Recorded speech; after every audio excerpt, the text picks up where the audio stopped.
The French Open final was supposed to be Aryna Sabalenka's big redemption. Instead, it turned into one of the biggest meltdowns we've seen all season. But now her own coach, Anton Dubrov, has leaked what she actually said behind closed doors after that loss to Coco Gauff. And trust me, it's worse than anyone thought. Do you think coaches should ever reveal what happens privately between a player and their team? All right, let's get into the chaos. Because this one has the tennis world talking like never before. The conditions were terrible and she simply was better in these conditions than me. She won the match not because she played incredible, just because I made all of those mistakes from, like if you look from the outside, kind of like from an easy balls. If Iga would win me another day, I think she would go out today and she would get the win. It just, like, yeah, it just hurts. Honestly, it hurts. Aryna Sabalenka walked into the French Open final looking like a storm waiting to happen. She'd already lost the Australian Open final earlier in the year to Madison Keys, and this was supposed to be her payback tour. The chance to silence the critics, get the title, and prove that Coco Gauff's rise wasn't passing her by. Except, none of that happened. Well, yeah, I have to say in the past 2 weeks I played really tough matches, really incredible players, and I played definitely better level than in the final. It was really, honestly, the worst tennis I played in the last, I don't know how many months, and the conditions were terrible, and she simply was better in these conditions than me, and I think it was the worst final I ever played. Instead, Coco Gauff played like someone possessed. She was focused, confident, and completely unbothered by Sabalenka's usual power game intimidation. The rallies weren't even close in the second set. By the time the match ended, Coco lifted the trophy, the crowd went wild, and Sabalenka stormed off the court with that tight-jawed look that every tennis fan recognizes. The one that says, "I'm about to break something." And apparently, that's exactly what she did. Not literally, but emotionally.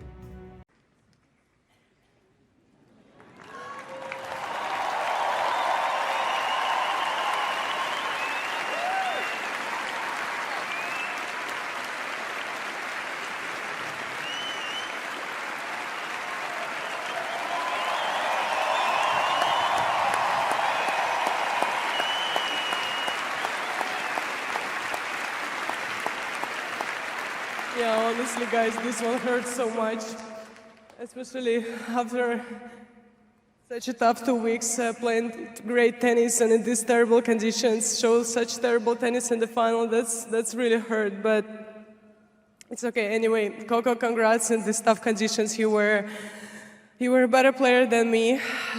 Well done on a great 2 weeks, and congrats on the second Grand Slam. Well deserved. You're a fighter, hard worker. So congrats you and your team. Thank you guys for atmosphere. I really enjoy every second out here playing in front of you all, and it was great 2 weeks.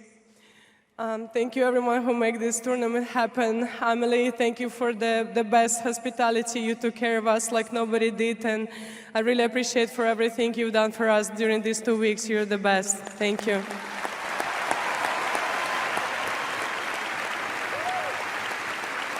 And honestly, it's such an honor staying on this stage with you. You've been an inspiration for so many players and me as well. So it's an honor staying on this stage with you. Thank you.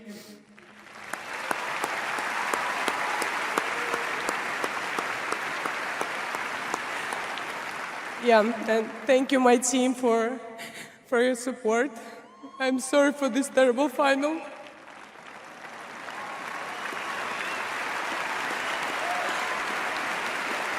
Anyway, thank you, everyone. Thank you. And as always, I'll come back stronger. According to her longtime coach Anton Dubrov, who finally opened up about the meltdown, what happened after that match wasn't pretty. Inside the locker room, Sabalenka reportedly lost it, yelling, pacing, and blaming herself, the conditions, the schedule, even her energy levels. Dubrov says it was one of the hardest moments of her career to watch because she knew exactly what went wrong. And yet she couldn't stop herself from spiraling. Now, before we talk about the leaked conversation, let's rewind a little. Sabalenka's team had already seen signs of burnout coming. Her fitness coach, Jason Stacy, had mentioned months earlier that she was dealing with exhaustion and a virus just before the French Open.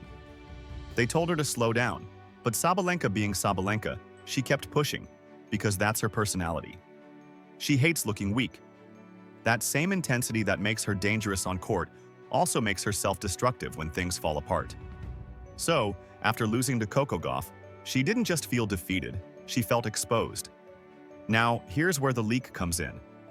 Anton Dubrov, who's been by her side for years and usually defends her no matter what, told reporters that what Aryna said in the gym after the final wasn't for the cameras.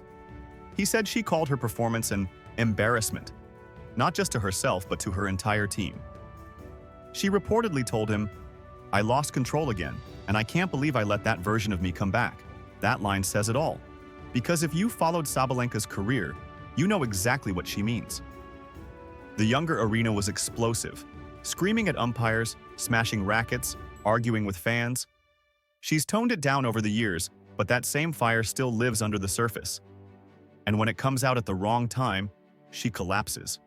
Dubrov said she was sitting on the floor of the gym, still in her match gear, replaying points out loud and criticizing herself for every missed shot. He said she wasn't even mad at Coco Gauff. She was mad at herself for losing control of the moment. And when I look at Coco, I had a chance, obviously, to go to Roland Garros. I was at the French Open. She worked so hard every single match to get to the finals. And I just love the fact that she has not only the will to win, the fight to win. What I loved also is how she just takes the high road, no matter what. We all have heard the comments from Sabalenka, her negativity, talking about Coco wasn't better than her, that Coco didn't beat her, that she lost the match because of her errors. But I just want to say, when you mess with the bull, you get the horn. Sabalenka was so wrong. And what I love about Coco is that she can't say anything, but these women have come after her, whether it's been Sabalenka, Iga, Rybakina. They've made comments, even when Coco was actually number 3 in the world, they talked about them being the big 3. So every turn she has to face not just her opponent, but the ridicule from her colleagues who should be supportive. And listen, you're playing against an American who's our top American.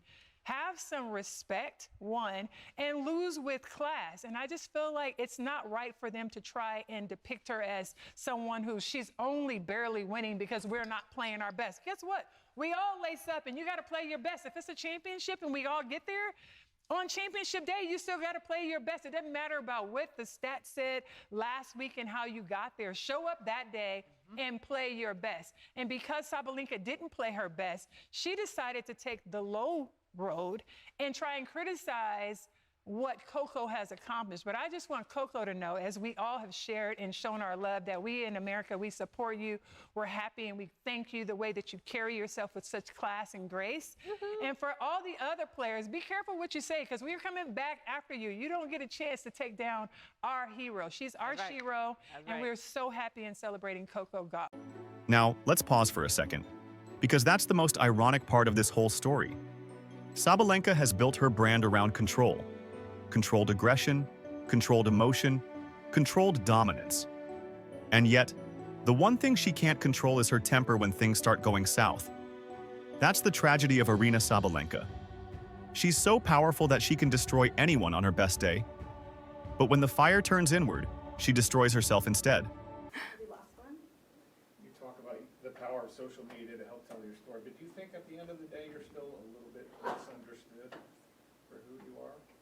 No, I think nowadays people know me as a player and as a person. Like, I feel like people know that, okay, of course she's aggressive, she's passionate, she's focused, and she's fighting for her dream, but also, of course, she's fun and she's nice, she's chill, and she's a completely different person. So I think now people knows me. Maybe like that little situation after French Open, some people don't really understand the intensity of everything, and that you lose the final of the biggest tournament, and then you go to the media straight away, and you're so frustrated, so pissed on yourself, and you're just trying to figure what just happened, and you don't think clean, and then you make this comment, and and people go like, you know, like they forget completely about like who you are like the rest of the time. According to Dubrov, after the match, she said something that stunned everyone in the room. Maybe I'm not built for finals? Ouch. That's a brutal thing for any top player to admit, especially one who's been ranked #1 in the world. But that's how broken she was in that moment. And here's the kicker. Dubrov didn't leak this out of malice. He said he shared it because it shows how self-aware she's become. That after all the drama and criticism, she's finally learning to own her mistakes instead of blaming the world. Still, tennis fans didn't see it that way. Once the quote hit the headlines, the internet went wild. Some said Dubrov betrayed her trust. Others said he was just being honest. But most people were just shocked that he admitted how bad things got behind the scenes. Apparently, Sabalenka told him she was embarrassed by her post-match comments too. You remember those, right? Right after losing, she basically implied that she only lost because of the conditions, not because Coco played better. She even said that if Iga Świątek had been in the final instead of Coco, the match would have been tougher. I don't know. I think if Iga would win me another day, I think she would go out today and she would get the win. It just, you know, like, yeah. I mean, I don't agree with that. I'm here sitting here, and last time I played, no, like to Iga or anything, but I played her and I won in straight sets. So, but yeah, I think regardless of who I played, I think I had a good shot to win, and I definitely had that belief. And if you ask me, like, honestly speaking to you guys, who I wanted to play, it was Iga, just because I felt Aryna was playing so good, and she was. So, but also Iga is a tough opponent too. So honestly, neither of them would have been a better shot, but you know, it played out how it played out, and yeah, that's why I'm here today. Yeah, not her best moment. Those comments set social media on fire. People accused her of being a sore loser. Former players called her unsporting. And even though she later apologized, the damage was done.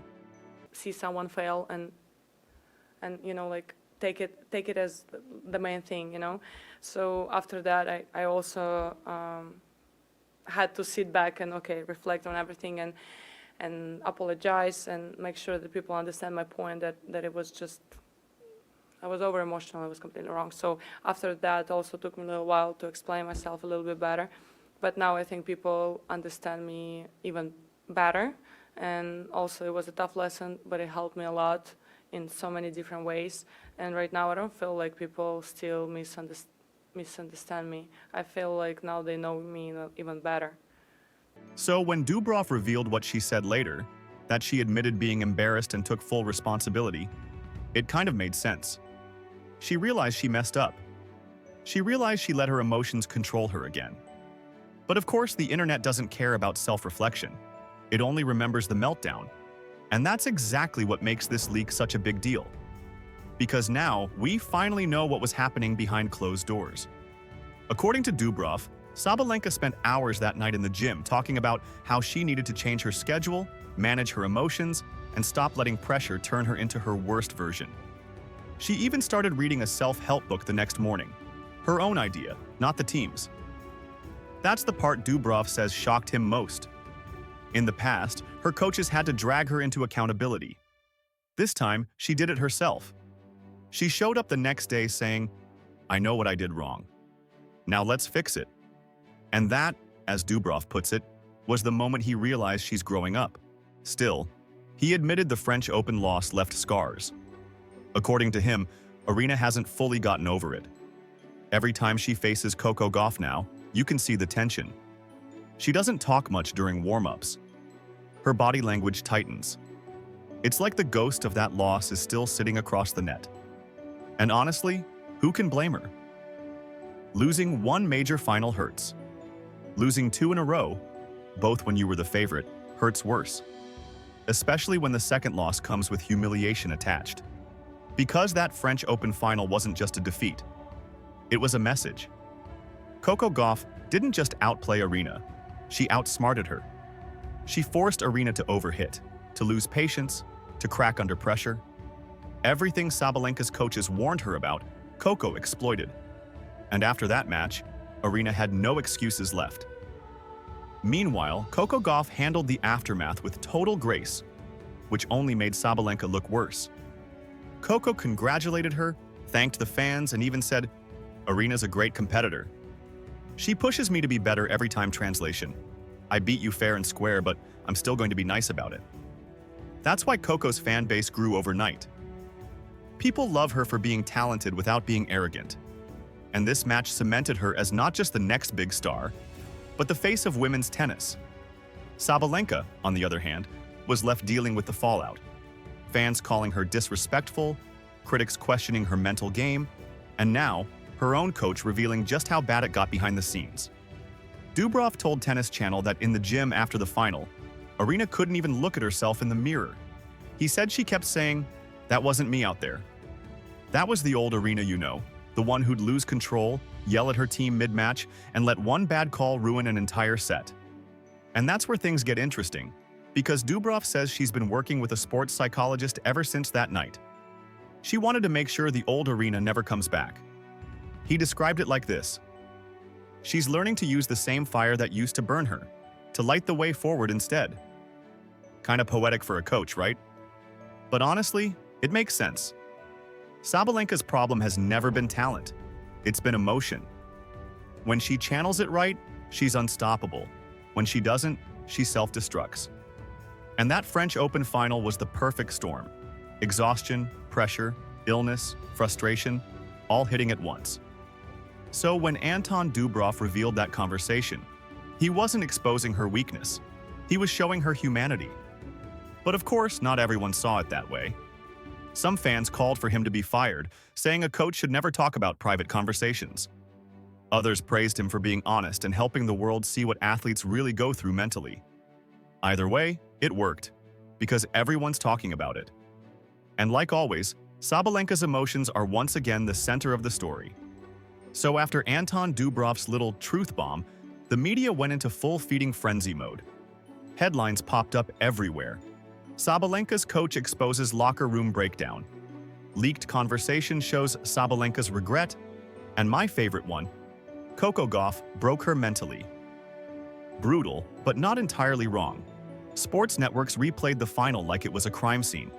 Analysts slowed down her footwork, her serve motion, even her facial expressions. Every clip came with the same headline: losing control. Meanwhile, fans were split right down the middle. Half said, "Finally, she's being honest." The other half said, "Her coach should have kept his mouth shut." And honestly, both sides had a point. Because let's be real, this wasn't just a small chat about tactics. This was a full-blown emotional meltdown caught in words. And no matter how noble Dubrov's intentions were, sharing that publicly was never going to go over smoothly. But it did reveal something most people forget. Sabalenka is human. She's loud, fierce, emotional, and that's what makes her both great and chaotic at the same time. Now, right after the leak, Aryna herself went quiet. No interviews, no statements, just silence. Until she finally resurfaced on Instagram about a week later. Her caption read, "Every loss teaches you something new. Some lessons hurt more than others. I'm learning to control what I can and accept what I can't." Short, calm, but clearly written with the help of a PR team. The comments were all over the place. Some supportive, others calling it fake humility. But at least she said something. Meanwhile, Coco Gauff's camp didn't say a single word. They didn't have to. She'd already said everything she needed to with that straight sets win in Paris. Funny thing is, Coco's reaction told you everything about the difference between the two players. Coco plays chess. She plans, she adapts, she keeps her cool. Aryna plays with fire, and fire doesn't always know when to stop burning. And while Aryna was dealing with her so-called image rehab, Coco was busy signing new sponsorships and training for the next slam. One's rebuilding, the other's rising. That's the story of the WTA right now. But let's circle back to Dubrov for a second, because that guy might have accidentally started a bigger conversation in tennis. For years, fans and journalists have talked about how women's tennis players are judged harder for showing emotion. If a guy breaks a racket, he's called passionate. If a woman does it, she's unstable. And this whole Sabalenka situation just poured gasoline on that fire. Some people argued that Dubrov's leak was unfair because it fed that stereotype, showing a woman athlete breaking down after a loss. Others said it showed courage, that even champions struggle with self-control and mental pressure. Whatever side you're on, one thing's clear. That French Open final will haunt Aryna for a long time. Because every time she steps on court now, fans remember the meltdown. Every time she faces Coco, the cameras zoom in a little closer. The story writes itself. Can she control herself this time? And deep down, you can tell Aryna knows it too. That's why she's been so quiet lately. She's trying to rebuild the story, not as the player who lost her cool, but as the one who learned from it. As for Coco Gauff, she's just moving on, smiling like the queen of composure she is.